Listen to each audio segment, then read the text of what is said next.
Welcome to Luca and Miguel. Enjoy the video. In this video, I will explain how to make a drop-down in Webflow. First, open the Add panel in your Webflow designer. Locate the pre-built drop-down component under Components. Simply drag and drop this element onto your canvas.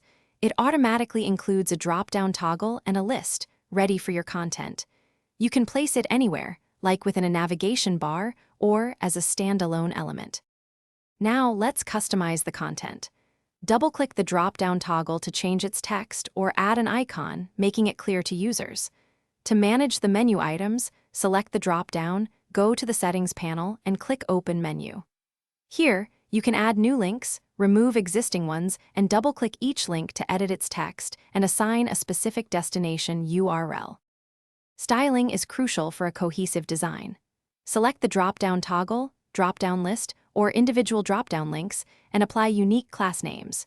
Use the Style panel to adjust properties like font size, background colors, padding, and borders. Remember to also customize the hover states for your drop-down links.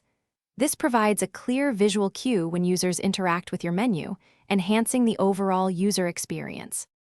For a dynamic experience, head to the Interactions panel. You can create custom animations for opening and closing the drop-down, like a smooth slide or fade. If you use custom animations, remember to disable the default open menu on click in the drop-down settings to avoid conflicts.